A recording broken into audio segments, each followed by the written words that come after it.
Hey guys, welcome back. Today we're going to discuss how poverty is a mental disorder. Nope. Well, this is a story I got from a Twitter this week, about this guy. It looked like it was reposted from Reddit.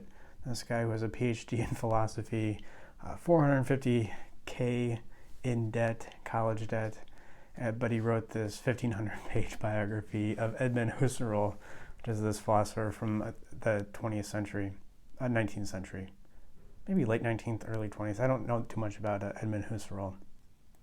And he's kind of complaining. Well, see, I don't know if he is complaining in this post, but he's saying, in effect, man, look at all this education, look at all this work I've done, and I can't get a job. I'm working at Wendy's. I applied for jobs at colleges, but nobody's interested in Husserl. And I really wouldn't be talking about this except all the comments.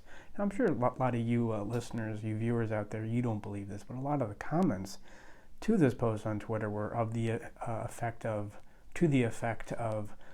oh, we gotta, it says something about our society that we would do this to somebody who cares so much about knowledge, to somebody who would spend their entire life learning about this philosopher, and we just let them go to the wayside. We let these people who would put in this kind of effort work at Wendy's. This is a condemnation of us, who we are as a society. And I also want to comment on this because a lot of therapists have this notion that success is kind of random. I mean, nobody would say that success is random. No therapist would say, well, yeah, they probably would, but some of them. This notion that success is random and there's really nothing you can do about it. And what's more is that success or making money has little to nothing to do with your mental health. Like, try going into your local therapist and say, I want to make a lot of money.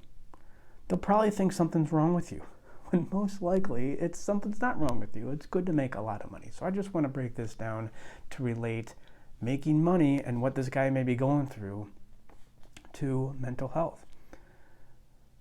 So I guess this brings us to the question of whether success is predictable. And, I don't know too much about this, but I do have a story. I call it The Tale of Two Advertising Agencies.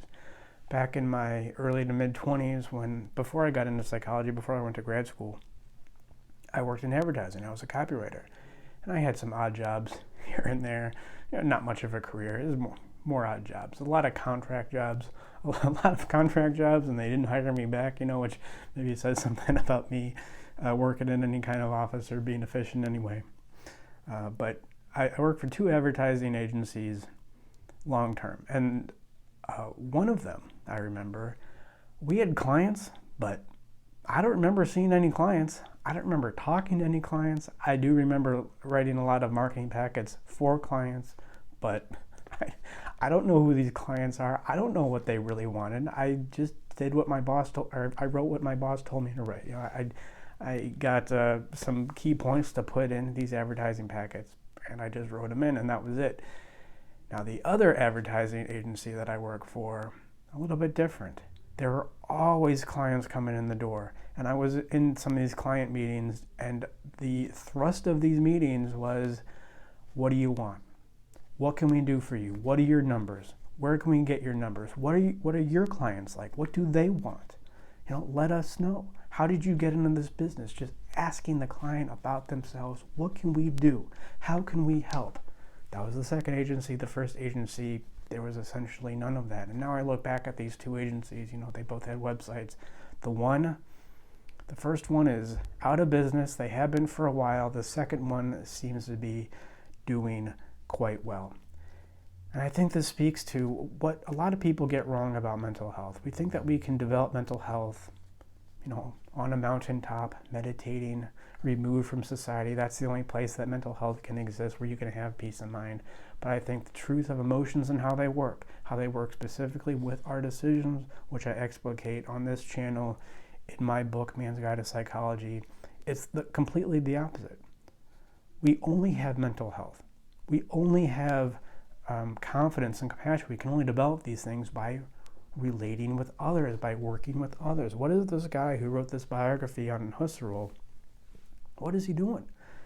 He's just doing what he wants. Which is great. That's a great start.